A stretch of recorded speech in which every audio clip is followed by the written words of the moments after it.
celebrating 16 years of possibility. Pilot Flying J and Halloran Hilton Hill present Anything is Possible. Today's guest, Cylk and Nikki Cozart, Part 2. This is Anything is Possible. I'm Halloran Hilton Hill. Part 2 of my interview with Nikki and Cylk Cozart, Estridge, but your screen name is Nikki Cozart now because, well, it's your dad. Oh, yeah. So if you saw the last episode, they were talking about bracing for impact. Nikki finds out through a DNA test that she's a third African American, and she's like, wait a minute, I knew about the other parts of this cocktail mix, but I didn't know about this. What's this? And she does a search, and the name Cozart pops up. So she decides to reach out. She finds his number on the internet. She calls that number. She leaves a lengthy message where she gives her resume, her life story. She says, look, I don't want anything from you. I just need a conversation because there's a hole in my heart. People have tried to patch it up with all sorts of stories, narratives, explanations, but the pieces don't fit. And I need that piece so I can finish out my picture, if you will. So you reached out to him. He's at a concert. He looks down at the number. There's something about it that makes him go, wait a minute. He checks Facebook. He comes back. He calls her back. Nikki, yeah. This is Cylk, yeah. She's lost 30 years off of her life at that point because now she's 3 years old or 6 years old. And, but you said, I readied and steadied my heart for rejection. Mm-hmm. What's it like to live your life kind of going, I am going to develop the skill of bracing for impact, of being disappointed, of being let down? I think it's necessary, but it's not you don't want to be in that situation. But at the end of the day, I just knew I didn't know what his response would be. So I had to. There's no other choice. You have to. Doesn't mean you walk through life being callous all the time. I am an optimist. I like to, and I guess I'm a realist, but I like to be hopeful. And I think if we lose hope, we've lost everything. So I do have that hope, and I always do in every situation. But I had to say, if my perfect ideal situation is that, he didn't know about me, and he's so thankful that he found me and I found him, great, I'm having that hope. But I have to go, the other option here, or other possibility, is that he did know about me, that he rejected me, that my mom did tell him that, so I didn't know. So I think it's important that, for me, I have to do that. So you reach back, you guys start this conversation, and you're thinking about how she's thinking about you, the man that you want to be, how you want to show up in the world. But then also, if you think about what happened with your own mom, you've seen that rejection firsthand. Absolutely. So what are you thinking at that point? I'm thinking, if I didn't know, and she didn't know that I exist, what if she thinks that I did know? What feeling would that be for someone?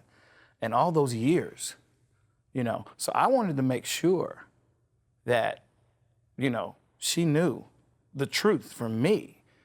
And as we found out later, there were people in her family, on her mother's side, that knew about me, that I was her father, and they didn't tell her for different reasons. And some reasons are understandable. It wasn't their place. They said it wasn't their place. Yeah, because what if I turned out to be a jerk or a bad person or mean or denied her or something? Then they would have felt kind of responsible for that. So I understood that. But I wanted to make sure that she knew everything that I knew. I told her everything. I was very, very honest and straightforward with everything. I think that's important for people, just to know the truth. Yeah. You can deal with the truth. Might not like the truth. Yeah. I should have been privy to at least knowing who he was and where I came from. And the one thing that did hurt in the whole situation is that so many people did know about my life before I did. Here I am, 34 years old, just finding out when I obviously it's going to go public because he's a Hollywood star. It's going to go public at some point. So I had that opportunity to share my story.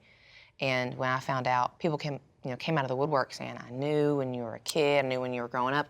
And it hurts because it was family, it was friends, it was coworkers of my, mother and stepfather, neighbors. And they're like, I'm just so glad you know now.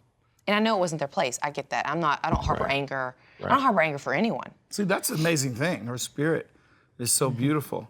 I told you, there's no way I could have done that. I would have been mad at everybody. I would have been really angry. I would have probably been in prison right now because I would have hurt somebody because I don't have that much. I have a lot of love in me, but to be denied that long, why wouldn't somebody tell me, if I'm putting myself in her position, why wouldn't somebody tell me when I turned 18, 21? Or what about 25? How about 30? Or when I was about to have my baby, when I got pregnant, it would have been very important to know my full family history. And that was hurtful too. For medical reasons. Yeah. If nothing else. Let's take a break right here because I want to talk about moving from hurt to you guys connecting and now what's happening on the other side.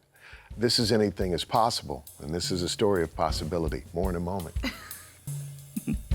Possibility powered by Pilot Flying J, Covenant Health, Home Federal, and the Knoxville News Sentinel. Coming up. My family would joke about it, and I joked about it. Whoever did it. Because I really was the brown girl in a sea of white. How was that explained? I know, right? No, tell him how it was explained. Well, I mean... They lied. So we were talking about you finding out that people around you knew that you were his daughter, and they just kept it from you. You don't believe that there was malice of forethought there. Do you think they just thought, you seem happy with your life, you got a good life, why clutter it up with, because telling you your story means you may have to find out the rest of my story? I do not hold any malice or anger against anyone. I mean, I went through a lot of emotions from, like I said, I was ambivalent. I was excited because I had a new piece, to my puzzle that fit. But then I was like, well, it makes me sad because the person I thought was my dad is not. And then I'm thinking, well, how could this have been withheld from me? Knowing that, my parents or my mothers and my stepfathers, like some of their friends knew, and coworkers and neighbors and some extended family, actually all the extended family knew. It hurts, but it was not their place to tell me. It wasn't our neighbor's place. It wasn't my, cousin's place. There was one person that should have told me, and I've forgiven her for that. And I'm very thankful to have had her in my life, and my stepfather. They raised me, so I'm not ungrateful for that. But for me, it comes down to one thing: having the right perspective. And I could be angry. I could be so angry at, missing 34 years of opportunities of him going to my softball and basketball games and walking me down the aisle. I didn't get that either. I could be just angry, but that anger does nothing to the other people that you're angry at. It hurts you. And I think forgiveness and grace and having that love is more important than just being mad at the world. Were you angry when you found out? Absolutely. I was very angry. Like I said, I know I wouldn't have been able to have that spirit that she has. I go in and out because I think about those times that, man, she went to Powell High School. I went to Carnes. It's literally just a few miles from each other. I could have been at her softball games, her basketball. She was all-state basketball player. I played basketball. I almost went in the NBA. I could have helped coach her. I could have been that dad that got kicked out of the games, yelling at the refs. I would have loved that. He would have been. I would have gotten kicked out. Or I would have went to UT, watched her play at UT. She played softball there. She's a great athlete. Or seen her movies, or been to New York when she did any of her TV shows. I would have loved that, but I didn't get a chance. I was robbed of that. So yes, I'm very angry with that. Very angry. But I'm very calm because God put a peace over me that says, you have a beautiful daughter and 2 grandsons. Have you worked through whether or not your anger has anything to do with your dad? I did. I did not want to be that father. So the anger dissipates like that. You know what I mean? Yeah. When you have empathy, as we've talked about many times, you can put yourself in someone's place. And I put myself in her place. I put myself in my father's place. And I thought, well, I'm not going to be that. Different times, it was different situations. So you can't really compare. But I wanted her to know that I'm not that. I am not that. I am me. I'm not perfect by no means. But I'm here now. And we can enjoy from now on going forward, yes. Identifying with the African American part of yourself, why not just pass? Why would I do that? Why do you ask that? Because people do that. Plenty of people. Look at it and say, I don't want to delve into the Yeah, details. or just you have this look where people don't quite know what you are. You can place it anywhere you want. True. You could be Italian. You could be Puerto Rico. Why was it important to you to tap into that? Because it's who I am. It's who God made me to be, and I just was so. It just like this relief that I know. So as you were growing up, you were like, I'm not quite white. Not quite white. Well, they call her. They call her names. You know. They called you names. They call me names. Half breed. You know, you Indian, you're black. But if you're anywhere dark, you're just black. Everybody just can put you all in one pool. You know, and they called her the dark girl, the colored girl, and she didn't have anybody to help her. You know, I didn't either at Carnes. They called me names, but yeah, a guy is different. They fight me, but they call her names and stuff. Her own family would do things. They weren't mean about it. My family would joke about it, you know, and I joked about it. Whoever did it. Because I really was the brown girl in a sea of white. You look at my Easter picture, and I have them on Facebook. How was that explained?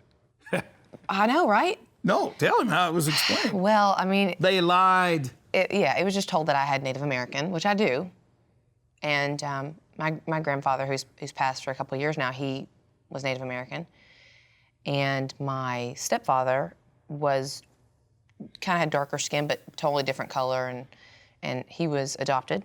So he didn't know what his, you know. And her grandmother's Native American. So, yeah, you got black and you got Cherokee, and you've got your mom's side. But it was told to me that we didn't know what my stepfather's, at the time, my father, his nationality was and everything, so, or his ethnicity. So we just said, you know, we don't know where you obviously have your Native American. And, I believed him. You had no choice. You don't think, you listen to your parents, you try to honor them, and, you know, also, my stepfather's name was on my birth certificate. And that's not right. That wasn't right. So she has plenty to be angry about, but you can see she doesn't harbor any of that. I do it for her. No. I mean, we joke a lot. I mean, what I see is borrowing on the strength of your mother, because I'm seeing kind of the pass-through here. You've gotten really good at negotiating pain and putting a pretty face on it. Like this whole interview, you've wanted to cry, and you've been like, not doing it, not doing it, not doing it, not doing it. So have you, and you've been like, not doing it, not doing it, not doing it. And it's a survival mechanism. It's like, you won't break me, you won't break me, you won't break me. Like, but I see it. It's palpable. So to me, it's like you guys needed each other. It's like coming full circle in a way. Yeah. I mean, I look at her, and I see a grown woman, obviously, but I still feel like she's a little girl, my little girl when I see her. I go over to their house, and I just feel like she's my little girl. And actually, he was like telling me what to do one day, and I was like, I'm grown. I'm like, oh yeah. You missed that phase. I just met you a few months ago. You didn't know what to do. Who do you think you are, my daddy? Yeah. Right. But there's a difference in a daddy and a father. Mm-hmm. She doesn't need a daddy, you know. She needed a daddy then. You know, father, I think, is someone that is like an overseer, a protector. A daddy is someone that's there when you're a child and you need, you know, that you don't understand all the things that comes from that. So you know what? Later, no, I think you're spot on. Later in my life,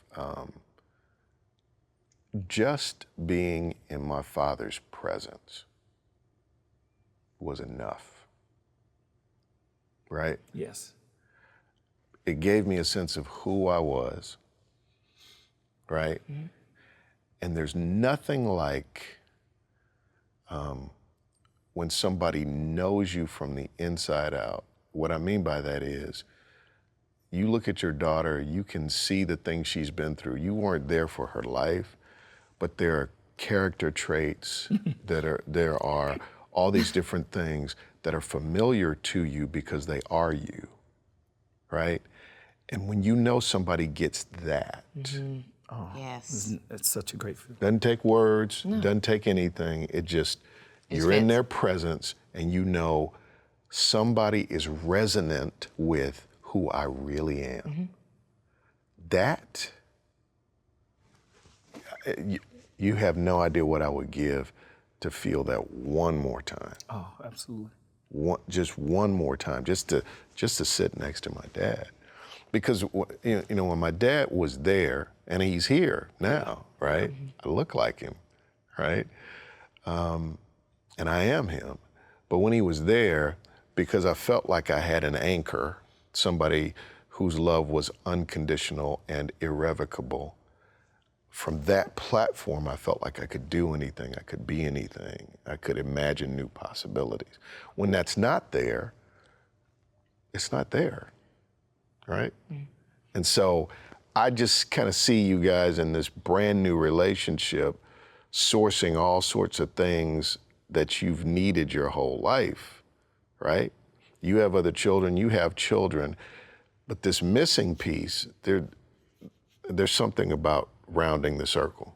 Yes. And beautiful things can come from bad things, negative things. And that's why this is literally why I wear this. It says beauty ashes, because that. Oh, yeah. I wanted to talk about that. Why don't we take a break here? We'll come back and in our final segment, we'll talk about turning ashes into beauty, trading beauty for ashes. That's good. We'll be back.